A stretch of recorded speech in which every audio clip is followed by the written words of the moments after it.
Sir જેવી રીતે તમને બહુ વાસ્ટ એક્સપિરિયન્સ છે અને સ્પેશિયલી આઈસીટી ડિપાર્ટમેન્ટ મારવાડી યુનિવર્સિટીમાં we are having student across the globe. અલગ અલગ ઘણા બધા કન્ટ્રીમાંથી સ્ટુડન્ટ્સ આવે છે. Also interstate students are also here. અને ડેફિનેટલી આ બધા સ્ટુડન્ટ બહુ ડાયવર્સ બેકગ્રાઉન્ડમાંથી બિલોંગ કરતા હોય. ઇવન એના ઘરે પણ અલગ અલગ સિચ્યુએશન્સ હોય. દે ઓલ કમ હિયર એન્ડ એ બધાને એક પર્ટિક્યુલર એન્જિનિયરિંગ માઇન્ડસેટમાં મૂકીને એ બધાને ગ્રો કરવો, it definitely should be a task for all the faculties. Can you reflect on this thought? મારા 28 વર્ષના અનુભવમાં હું એટલું કહી શકું કે સમય પ્રમાણે લર્નર્સની કેરેક્ટરિસ્ટિક પણ બદલાતી જાય છે.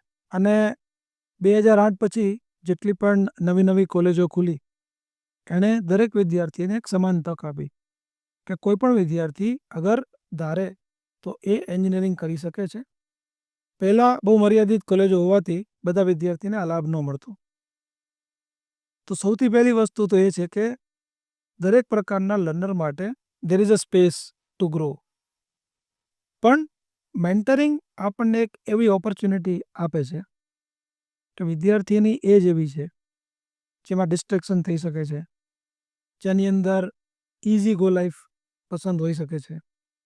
એને ઘણું બધું અલગ અલગ વસ્તુ એક્સપ્લોર કરવી હોય તો ક્યારેક કમ્પ્લીટલી ભણવાથી ડિસ્ટ્રેક્ટ થઈને કોઈ બીજી વસ્તુમાં લાગી પડે છે. ભણવાની અંદર પણ ડિસ્ટ્રેક્શન હોઈ શકે છે કે કોઈ એક જ વિષય બહુ ગમ્યો તો એ જ વધારે કર્યું, બાકી વિષયમાં ધ્યાન ન આપ્યું. તો મારા મત પ્રમાણે મેન્ટરિંગ અત્યારની નીડ ઓફ ટાઈમ છે. અને મેન્ટરિંગ એટલે બીજું કાંઈ જ નહીં, એક પ્લેટફોર્મ જે વિદ્યાર્થી પોતાની વાત કરી શકે, પોતાનું પરસેપ્શન કહી શકે લાઈફ પ્રત્યેનું, એજ્યુકેશન પ્રત્યેનું. અને મેન્ટર એને સાંભળ્યા પછી એના અનુભવ પ્રમાણે એને ગમી શકે, એને એક્સેપ્ટ થાય એ રીતે એને ડાયવર્ટ કરી શકે. આપણે આઈસીટી ડિપાર્ટમેન્ટની અંદર ગુજરાતના દરેક ખૂણેથી વિદ્યાર્થીઓ ભણે છે. ઘણા બધા દેશોમાંથી વિદ્યાર્થીઓ અહીંયા ભણ્યા છે અને ગુજરાતની બહાર ઘણા સ્ટેટના તો સ્ટુડન્ટ પણ અહીંયા ભણે છે.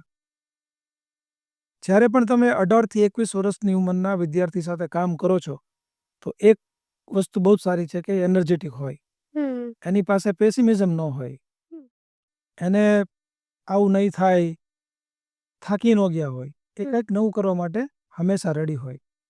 તો મારો તો એ શોખ રહ્યો છે વર્ષોથી કે વિદ્યાર્થીઓ સાથે બહુ ક્લોઝલી કામ કરું. અત્યારની જે જનરેશન જી કહેવાય એ ખૂબ જ ફાસ્ટ છે ટૂલ શીખવામાં અને ખૂબ જ ફાસ્ટ છે નવી ટેકનોલોજી એડોપ્ટ કરવામાં. એની સાથે એને કન્ફ્યુઝન પણ એટલું છે. એના તમે જોશો તો ચેન્જીસ ઓફ પરસેપ્શન પણ એટલું જ ફાસ્ટ છે. એની સાથે કામ કરવાથી એક બે જનરેશન ક્લોઝલી વર્ક કરે તો આપણે બે વસ્તુ એની પાસેથી શીખી શકીએ છીએ. એને પણ આપણી પાસેથી ઠહેરાવ, વિઝડમ, શાણપણ શીખવા મળે છે. અને લગભગ 2017થી અત્યાર સુધીમાં દરેક વિદ્યાર્થીને એક વર્ષમાં મિનિમમ હું 4થી 5 વાર ક્લોઝલી મળેલો હોઈશ મારી ઓફિસમાં. એનાથી મેં ઘણા બધા ટ્રાન્સફોર્મેશન જોયા છે. ઘણા બધા વિદ્યાર્થીઓની કરિયરને, કારકિર્દીને બહુ સારી રીતે આગળ જતા જોઈ છે. મારા ખ્યાલથી આ કોઈ નવી વસ્તુ નથી. બહુ જૂના જમાનામાં આપણે જોઈએ તો એન્શન્ટ ટાઈમમાં જે ભારતનું એજ્યુકેશન હતું એ એજ્યુકેશનમાં ગુરુકુળમાં રહેવાની પ્રથા હતી. ગુરુકુળમાં રહેવાની પ્રથાને કારણે ગુરુ અને શિષ્ય 24 કલાક સાથે જ રહેતા હોય તો ગુરુને શિષ્યની A to Z કેરેક્ટરિસ્ટિક ખબર હોય કે આ શેમાં સારો છે અને શેમાં તકલીફ પડે છે. અને બહુ જ ઇન્ટેલિજન્ટલી ગુરુ એની વીકનેસ ઉપર વર્ક કરે અને સ્ટ્રેન્થ ઉપર વધારે સારી કરે.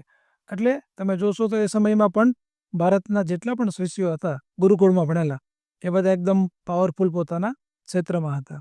એના ઉપરથી કૌશલ્યવાળી શિક્ષા આવી, એના ઉપરથી સ્કિલ એજ્યુકેશન આવ્યું અને ફરી પાછો એ જ યુગ આવ્યો કે આપણે એવું કહેવાય છે કે ભારતની અંદર સ્કિલ ઇન્ડિયા, સ્કિલ એજ્યુકેશન તરફ આગળ જઈએ. તો મને એ વાતનું ગર્વ છે કે મારવાડી યુનિવર્સિટીના આઈસીટીના વિદ્યાર્થીઓ પસંદ કરે છે મેન્ટરિંગ કરાવવાનું, એની સાથે વાત કરવાનું અને આપણી વાતને એક્સેપ્ટ કરે છે. તો મને ઘણીવાર એવું લાગે છે કે હું પણ 18 વર્ષનો છું, મારી વાત એ લોકો સમજી શકે છે, રિલેટ કરી શકે છે. અને આ જોબનો એક અત્યંત આનંદ એ પણ છે કે લોકોની કરિયરમાં તમારું ડાયરેક્ટ ઇનડાયરેક્ટ કન્ટ્રીબ્યુશન હોય છે.